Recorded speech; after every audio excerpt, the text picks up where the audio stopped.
Hi guys, this is jsandon.com and I'm here with the Samsung Galaxy S8 for a full review. We have the 5.8-inch version of the flagship.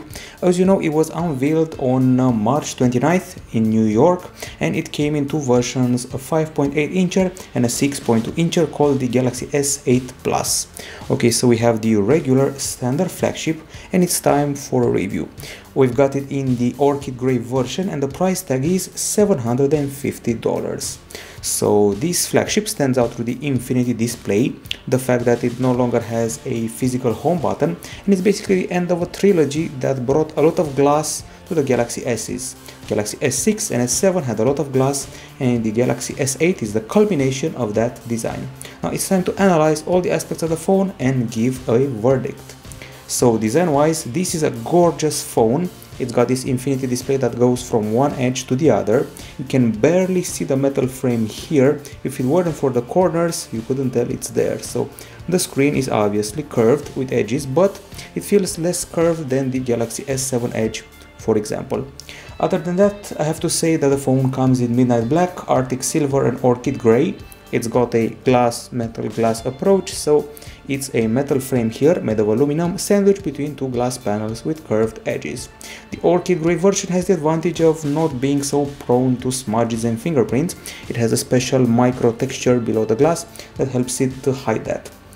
We're dealing with a very beautiful phone, and before seeing it I wasn't very impressed by the renders, but in real life it's truly stunning. It's also very comfy and easy to hold and use with a single hand. Well, if your hand is bigger, it's easy to use with a single hand. It's still a 5.8-incher. It's got comfy buttons, this one here, those ones here, but the new home button, the virtual one with haptic feedback, cannot compare to the one of the iPhone 7 that offers improved feedback. Surprisingly, the phone is not very slippery because it's very narrow, so you can easily grip it with your hand. As you can see, I'm gripping with my entire hand, and my thumb can reach the other fingers easily. So grip is good, not slippery. The back camera doesn't protrude, which is nice. And let's see what else. So the top and bottom bezel have also been shrinked. That's very impressive, and I have to say this is a very long phone, which you probably expected since it's narrow. If you want measurements, well, 8mm in thickness compared to the 7.9mm of the Galaxy S7 and the 7.3mm of the iPhone 7 Plus, and it weighs an excellent 155 grams compared to the 152 grams of the Galaxy S7 that was actually 0.7 inches smaller in diagonal. That's impressive. It's also lighter than the iPhone 7 Plus by 33 grams. And I have to mention also that it's dust and waterproof. In the end, it's a superb phone that's very easy to handle, very comfy, and has an excellent build. It does not feel like the kind of device that would break easily. Now let's talk about the screen. So 5.8-inch, that's measured if you took the display, you uncurve the sides and you measure the diagonal. So in the end, it should be about 5.6 inches actually usable. Anyways, 5.8-inch, Super AMOLED, Gorilla Glass 5 protection, ultra narrow bezels, and an 83.6 screen to body ratio. The resolution of the screen, the highest one, is WQHD plus. It's basically 2960 over 1440 pixels, but default, when you buy it and start it for the first time, it will actually be Full HD plus. So this is the resolution we're rocking right now, and that's the resolution it comes pre-installed with, 2220 over 1080 pixels. It's got curved corners and HDR support, and the curved corners will display these shortcuts, People Edge, Smart Select, Apps Edge, and many more that you'll see in the display settings section. Also an interesting ratio here, 18.5:9 ratio, which is supposed to offer an excellent video consumption experience.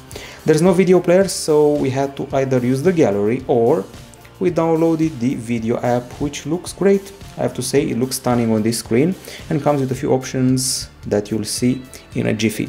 So this is our test video, and once it activated, you can see we got a truly immersive experience. You cannot tell where the screen starts and where it ends. Now the options include this pop-up play feature, we got the GIF mode, and we got the aspect set up here in this area. Other options include an editor, got your video enhancer here, so you can enhance the quality of the image. Basically the colors will pop up more, and then we have the settings, quite a few of them. Play audio, subtitles, auto screen fit, and more. And now let's actually judge the screen. Enough with the talking. So we've got superb colors, pretty well calibrated. wide view angles, an excellent contrast, and also very deep blacks, possibly the deepest I've ever seen. So that's pretty impressive. So great brightness, perfect colors, wide angles, great contrast and perfect black. And now it's time to check out the screen's features as proved by our microscope and our lux meter. Okay, so this is what the pixel setup looks like. It's a pentile matrix setup, and then we measure the brightness and we achieved a couple of values here. So let's go with the basic one. So it was 522 lux units. This is the basic value achieved indoors with the maximum brightness level, and if you subjected the light sensor to a strong source of light, like let's say an LED lantern, as we did, we achieved 705 lux units. This is subjecting the sensor to a special LED lantern. I imagine that the sun can make this go even higher, so at about 800 or 900 lux. What's for certain is that this is a very bright screen, and specifically for the review we're keeping it at about 40%. So very bright, but still below the Galaxy S6 Edge Plus that had a huge record around 900 lux, but it can be achieved in full sunlight. It beats the OnePlus 3, iPhone 6s and Xperia XZ overall. Now we get to the settings, and boy, do we have quite a few settings for the display. We go here, we got the brightness, auto brightness, blue light filter so you can reduce the eye strain, you got your opacity slider here, screen mode as usual for a Samsung device, so we got adaptive, AMOLED, cinema, photo and basic if you want better color calibration or if you are more vivid image, and we also have color balance with RGB sliders. Then there's the screen resolution, which can be set up here, and then there is the screen zoom and font. You can go for small, medium or large. You can use a tiny or huge font, and this variety of font styles plus more that can be downloaded. We got your home screen option here. You can set up the layout and the grid, and you also have full screen apps, so you can have your apps use the full screen aspect ratio. There is the easy mode if you want a simpler experience that looks like this. It's available here. We got icon frames like this or like this. It's a matter of preference. Edge screen, finally. We have here the features of the Edge panels. You can have them show apps, people, smart select, clipboard, reminder, maintenance, tasks, quick tools, calendar, and a lot more that can be downloaded, even some of them for cash. Okay, so the functionality can clearly be expanded. There's also the lighting, so when you put the device on its front, it will light up on the side. It looks very nice when someone's calling. Then we got the status bar options, whatever you want to see there, LED indicator and navigation bar. You can actually tweak the area, tweak the background color, as you can see here, choose a palette, unlock with home button if you hard press it, and select the sensitivity of the home button, less sensitive, and also you can go with more sensitive, but it's a good idea to leave it on default. I have to mention again that it does not offer the same haptic feedback as the iPhone 7. Screensaver, video enhancer and vision are also here with a bunch of extra options, as well as always on display. It's been around for 1 or 2 years now. We're accustomed to it, and we have a bunch of content to show here, like the home button, clock, info, home button only, and several options like clock style. You can choose the color, you can choose the background, add a city and more. Now enough about the screen. We're totally sold by the screen. It's an excellent display. Frankly, nothing to object here, so let's get to the other aspects of the hardware. I'm talking about the CPU, for instance. So in China and the USA, the phone comes with the Snapdragon 835, and in the other parts of the world it comes with the Exynos 8895, which we actually have. It's an octa-core chip at 2.3 GHz. We also get the ARM Mali G71 MP20 GPU, and the phone comes with 4 GB of RAM LPDDR4, and in some parts of the world like China or I'm guessing Korea, 6 GB of RAM. Well, Europe doesn't get it. It's obviously a very fluid phone. It's very fluid in app opening, in app queue, in game running, whatever you want. You can open up as many apps as you want. Optimization is great on this phone. I would call it Google Pixel-like. It's that fast and fluid. Initially we had some doubts after the first boot, but then everything got set up in the background and the games look stunning. So actually the games can be found in the game launcher, which is here. And not only it includes Power Rangers, which we played already, but also includes Riptide GP Renegade, our benchmark game. You can do all sorts of settings in the game launcher area, so you won't be bothered. Okay, so apparently Vector has a new game. Okay, so you can set up the device so you won't be bothered during gaming. You can also set it up for extra performance so the games will look fine. This is quite a performer, this handset, and you can already see that from the loading time. The graphics are simply stunning. The best Exynos CPU on the market, and the benchmarks show that it can fight all the phones out there. Okay, so excellent frame rate, texture, lighting, shadows, whatever you want. Everything looks picture perfect here. Some water splashing on the screen. And we're very happy with the frame rate and lighting and shadows of the game. Okay, now that we're done with the gaming, it's time to see what the benchmarks are like. First, some cleaning. Okay, and I was talking about the benchmarks, so let's see them. As you can see, we did quite a few of those, but let's try and find those that matter. So in quadrant, well, in quadrant we were able to score 6th spot, below the Xperia XZ and the HTC 10, but above the Huawei P10 and the LG G5. In Antutu 6, one of the most prominent benchmarks out there, this is the score we achieved, 171k points. This places us on the 2nd spot all time from all the models we tested, second only to the iPhone 7 Plus, beating all the other phones we've ever tested so far. 3D Mark, Ice Storm Unlimited is also a thing. We did benchmarks there as well. Hopefully we can find them. Here we are. Pretty solid result. It's still below the Asus Zenfone 3 Deluxe and the OnePlus 3, but it beats the Google Pixel XL and the Huawei Mate 9, which is no small feat. The real power of the phone is harnessed in Geekbench 4, which is this one here, with very impressive results, especially in the multi-core test. We are #1 in the multi-core, no other model above it, and also in the compute test, also #1. In the single core test we are #3. Of course the iPhone, I'm guessing, beats it, I mean the iPhone 7. Now that we're done with the benchmarks, I have to say the results are great, and now let's see the temperature. We achieved 33.5 degrees Celsius after running the game Riptide GP Renegade, so there's no overheating, but when we ran GFX Bench, things got a bit heated at 40 degrees. But in the end the conclusion is that there's no overheating here. On the battery front, it may seem like a 3000 mAh battery is small for a 5.8 incher, especially since the Galaxy S7 Edge had a 3600 mAh battery and the S7 with a much smaller screen had a 3000 mAh battery. On paper we were promised 16 hours of video play, 20 hours of talk time, but let's leave the paper behind and see what we achieved. Okay, so continuous HD video playback in a loop, that's the test we're using here, and we were able to achieve a time of, let's see what we got here, so a bunch of options and tweaks, quite a few of them here, you can easily get confused. So right from the bat we achieved 13 hours and 31 minutes of continuous HD video playback in a loop. This beats the Google Pixel XL, also the Huawei P10 Plus, but scores below the Galaxy Galaxy S7 Edge, and it's crazy, 15 hours of playback. Also below the Moto Z Play, but everyone knows that's almost a battery phone.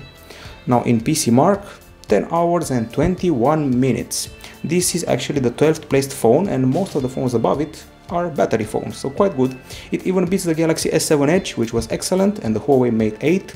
It scores below the Huawei Mate 9 and the Google Pixel XL. Now the charging, as you know, we got wireless charging and we also have fast charging. So 5 minutes of juicing up this phablet gives you 6% battery, 15 minutes 80%, 18%, 30 minutes 37%, 1 hour 73%, and a full charge is done in 1 hour and 39 minutes.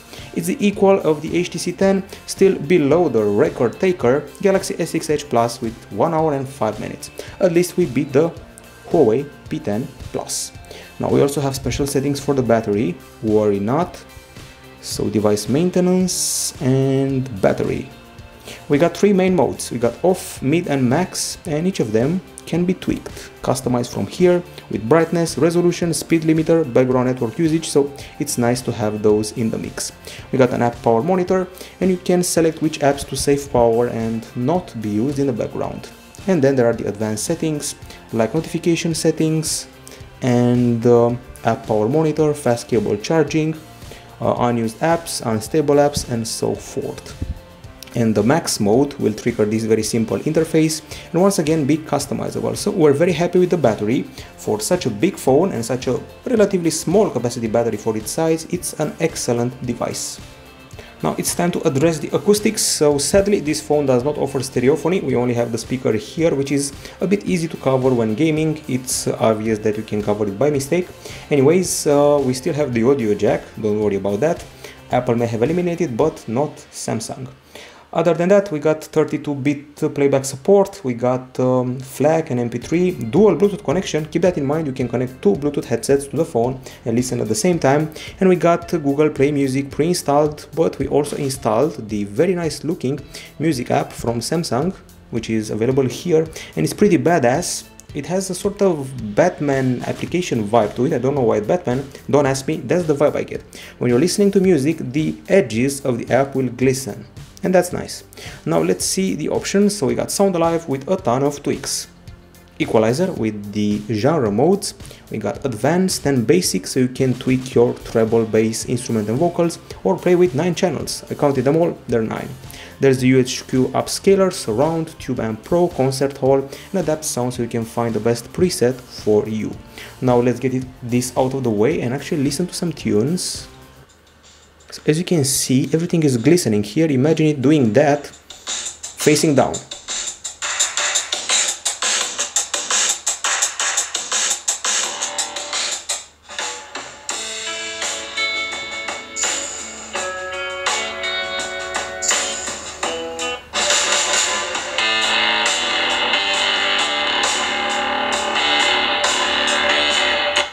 Okay, my conclusion, the volume is quite loud, the sound is very clear and crisp, there is no vibration or distortion, the bass is excellent, the voice and highs are all nice, and when I said vibration I meant the backside.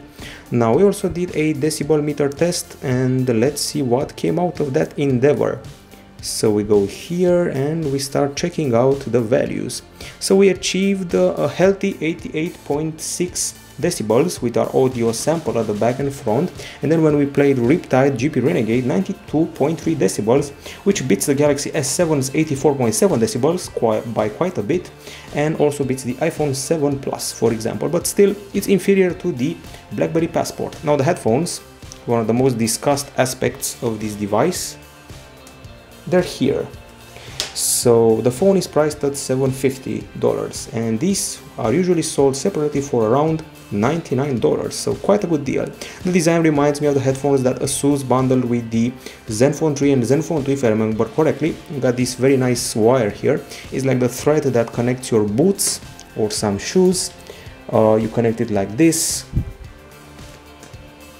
and they offer excellent sound, which you probably guessed by the fact that they're pretty badass looking, and AKG has quite an experience in tuning headphones. The remote also looks nice, come on. And the experience, well, let's see how the experience goes. They're quite loud, they have excellent noise cancelling. Actually, they're not loud, they're hugely loud, so be prepared to use them at about 70% so you won't get damaged. They're comfy in the ear, and frankly speaking, they could use more bass. That's my only complaint here. And sadly, not even tweaking the experience from the settings gives them more bass, so next time, extra bass, please. In the end, very solid acoustics, with my only complaints being the lack of stereophony and maybe extra bass for the headphones. And now the camera. So there's a 12 megapixel shooter here at the back, which is largely similar to what we got on the Galaxy S7. f1.7 aperture, dual pixel sensor at the back, and an LED flash, 1.4 micron pixels, optical image stabilization, basically the same package as the Galaxy S7. Extra processing power, of course, and at the front, 8 megapixel shooter for the selfies, f1.7 aperture, and it has stickers for your face like Snapchat. Also smart autofocus, so opening up the camera app happens quite fast. We're recommended to clean the lens. Okay, we get that. And the interface is very similar to what we saw on the Galaxy S7 and the Galaxy Note 7. And so we have a fast start. We also have fast picture taking, fluid zoom, and the best focus you can find on the market right now. The Galaxy S7 also had it, incredibly fast focus, and this one also has it. Now the interface includes settings like this: picture size, video size, going up to 4K, tracking autofocus, shape correction, so you can correct distortion in pics, video size for the front camera, going up to Quad HD, motion photo, which is basically a short clip when you're taking pics. There's also video stabilization. We got grid lines, location tags, review pictures, voice control, and all that. And we got HDR, of course, and the following capture modes. There's auto, pro, panorama, selective focus, slow motion, hyperlapse, food, and virtual shot. Selective focus works a bit like bokeh, so you can refocus after the shot. And pro includes the following options like exposure, white balance, focus, shutter, and effects and ISO. So that's about it. And virtual shot, as I said before. Now we also have these funky stickers. You can apply them on the face of people and also apply some writing or graffiti or whatever. And here we also have Bixby, which can identify objects. So it saw the Rubik's Cube, it went online and found, well, similar images. So it identified it. That's what it does. It's very good with wine. So if you have a wine, it totally tells you what kind of wine that is. That's Bixby Vision in a nutshell, and that's about it as far as the camera options are concerned, plus here some effects to play with. Okay, so let's go to the gallery now and see the shots we've taken with this beautiful phone. Okay, so it's time for the videos. Clip number 1, Full HD, 30 frames per second. Excellent microphone, perfect clarity, and the sun was here somewhere, should have projected some rays and messed up our filming, but no trace of that. And guess what? We started zooming in all the way to the max and zero problems. Believe me, zero problems. Not one detail lost. Excellent colors, clarity, exposure, and 99 of the phones would burn some of the videos we've taken here because it was a very sunny day, and with bright colors and the sun, the temptation to burn is great. Another video, pretty impressive as well. Excellent texture, and check out the sonic landscape. Voices of people, birds.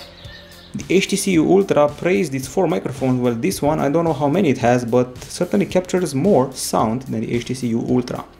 And let's see other clips, because we have quite a few of them. We obviously have 60 frames per second videos, 4K videos. You can find them on YouTube once our review is done. And let's see this one here, because it's a optical image stabilization test.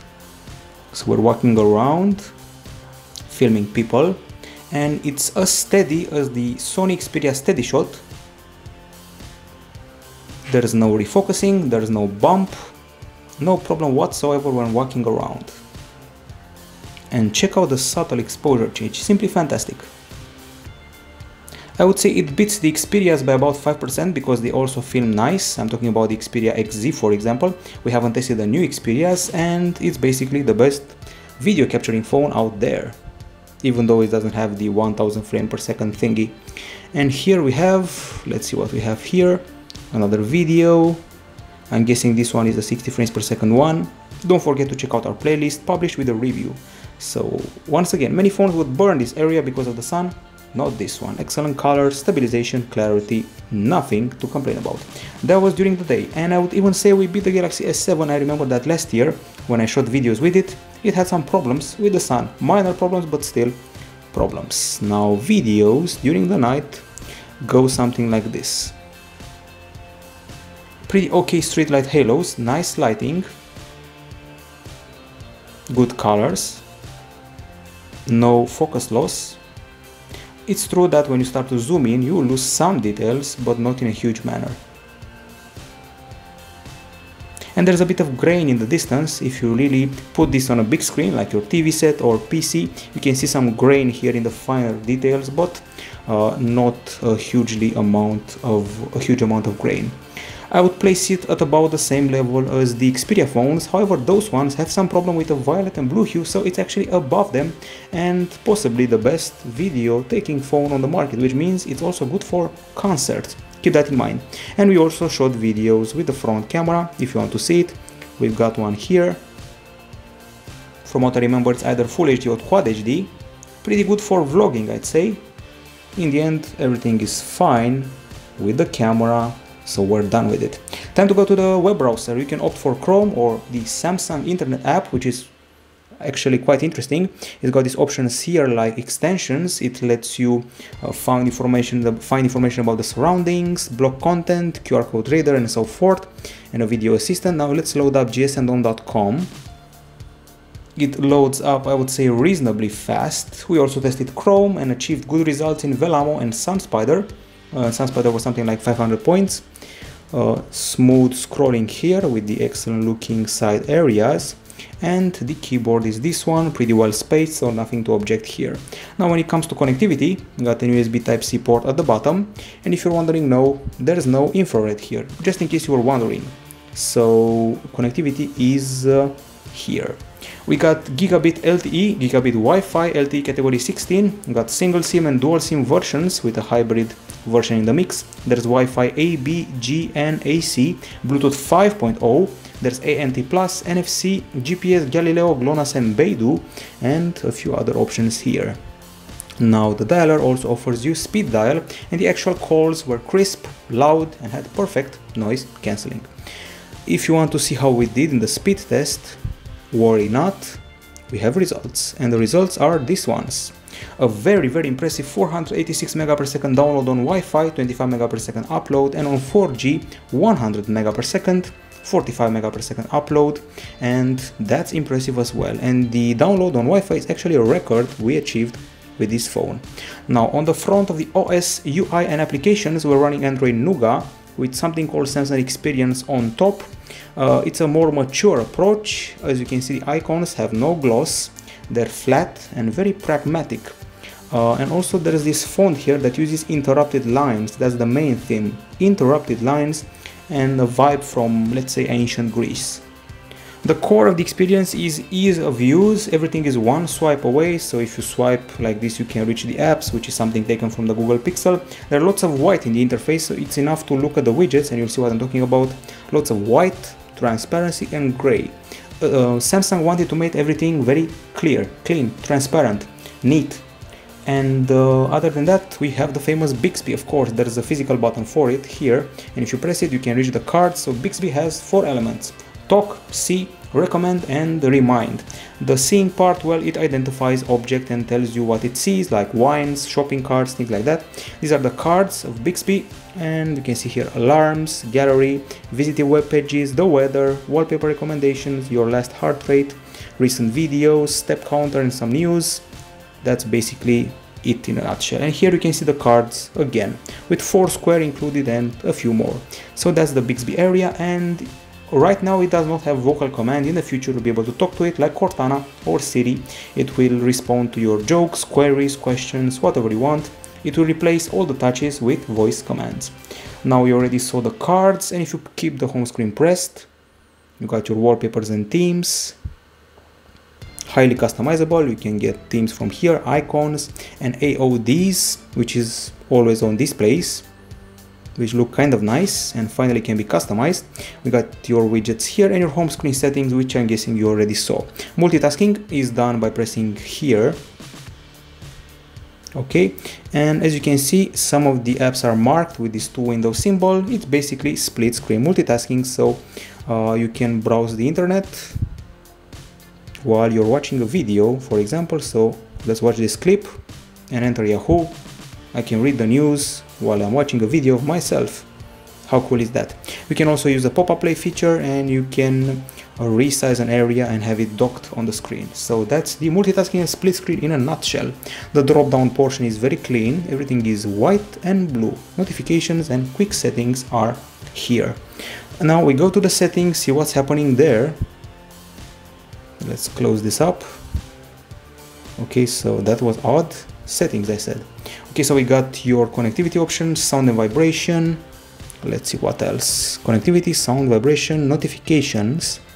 There's also display, wallpapers and themes, advanced features. That's interesting. So we got smart stay, we got games with game launcher included. It lets you arrange all the games in one place, allow you not to be disturbed, hide the buttons. Got your one-handed mode with options here, including gestures, finger sensor gestures, excuse me, quick launch the camera by pressing the power key twice. Here we go. That was very, very fast. Truly fast. Okay, device assistance, multi-window, smart capture, things you saw before on the Galaxy S6, S5, S7, a lot of features. Smart switch is also here, so you can transfer content from other devices. Okay, device maintenance, there's apps, and here you also have the performance mode, so if you want the device to perform higher, got these options including one for highest quality settings. Storage, memory, and device security. You can actually scan it for viruses, enhance privacy, and more. Okay, so accessibility, general management, a lot of settings this time. From the Galaxy S5 onwards, they cleaned up this area. Galaxy S6 and S7 barely had any options. Now we're back to the time of the Galaxy S4. That one had a mind-boggling amount of options. We're back there. Now security, we're covered with 3 or 4 elements. So we got your fingerprint scanner moved at the back, we got your iris scanner here, your face recognition, and of course the pin. Let's start with the fingerprint scanner. So we go here, continue, pin, 1 2 3 4, 1 2 3 4, and now you have to scan it. It's here, it's not placed in a very inspired fashion, not easy to find by feeling it, and frankly not very accurate. There were times when it did not identify my print. I ended up pressing the camera lens, and nobody wants to do that. Fingerprint has been added. It's all done, and I did it correctly, as you can see. So finally, not very fast, not very accurate, and that's a bummer. Okay, so screen lock type, swipe, remove data, remove. Now let's test the other ones. So face recognition first. Continue, pin, 1 2 3 4, 1 2 3 4. Continue again. So hold the phone to the face. Cheese or not. The face has been registered. We're done, and let's see how the face unlock goes. First do this. Wow, it already unlocked, so let's try from the get-go. Let the always on screen light up, and maybe, nope, we have to fire it on like this, and as you can see instantly it recognized my face. I'm pretty impressed by that, but it can be fooled by a picture. I'm sure you already saw the headlines. You can fool it using a picture of the face. Swipe, remove data, and finally the last one, iris scanner. We saw that on the ill-fated Galaxy Note 7 it did not have time to be explored because it exploded, and here we are. Of course, if you have problems with your eyes, special contact lenses or glasses, beware. Okay, let's scan those pretty little eyes. Iris is registered. It has grown in speed compared to the Galaxy Note 7. We're done, and let's see the unlock this time. Swipe to use irises. Come on. Interesting. Tap to use irises, no match.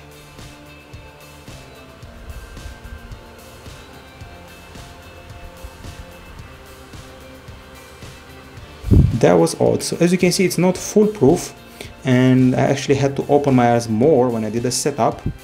So remember that, open your eyes more when you do the initial setup.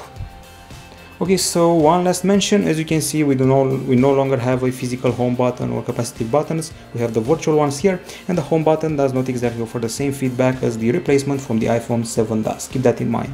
On the pre-installed apps list, it may seem like a lot of apps, but we also installed a lot of apps. There's basically 39 of them. We got your Microsoft apps here, those are pre-installed. We got your Samsung apps here, including the Galaxy App Store, Internet, My Files, S Health, which now lets you connect to a doctor and ask him questions about your health, night and day, which is very nice. and a new interface, and your pulse is here, your stress level, your oxygen, your pedometer, your everything is here. Samsung Connect lets you control your smart home devices and appliances, voice recorder, Samsung Gear, and a pretty well endowed Samsung Notes.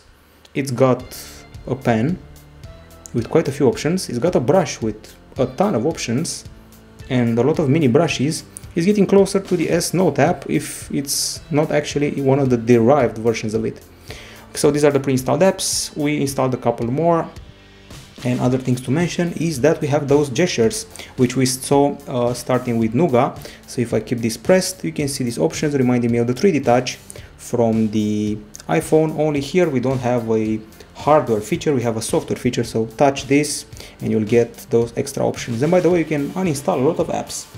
So this has been it. I know it's a very long review, we haven't done those in a while, but it's the Galaxy S8 after all. So the pros and cons of the verdict. On the pro side, we got a superb design, really. Come on, look at it. It's a superb phone with great performance, an almost perfect camera. When I say almost perfect, it's about 5% close to being perfect or something like that. Aside from the blue hues at some point, and aside from other minor elements, is the perfect camera.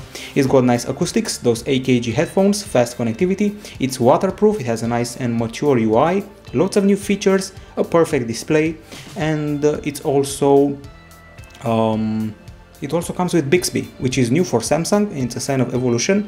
Bixby is promising for now, I will not judge it before it's finalized. Those have been the pros. Now on the con side, the fingerprint scanner is totally uninspired, not fast, not accurate, not smartly placed. The home button feedback is kind of weak, and there's no 6GB RAM version outside of China for now. It should charge a bit faster, I have to say that, the battery should charge faster. Bixby is not active, and I have to say that the curvature of the screen is not exactly useful because people had gotten over the edge trend. And also the same curvature of the screen catches the light in a strange way and may bother you when playing games. And also some people may find the phone slippery. I didn't, but some of you will. And finally, the face detection can be fooled and the iris scanner is a bit on the slow side. In the end, the Samsung Galaxy S8 is the end of a trilogy, the glass trilogy from Samsung. Galaxy S6, S7 and S8. It's a trilogy and it ends with the best phone of the trilogy, with the best possible battery for such a big screen, with certainly the best screen you can have on a Galaxy S right now, and also with great gaming features, performance, hardware, a very solid camera. I cannot see what Samsung can do better next year, maybe make it flexible.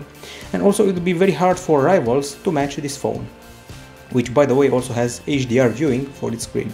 This has been the review of the Samsung Galaxy S8, the best Samsung Galaxy S from the glass trilogy, and this has been the review at gsmdome.com. Bye bye!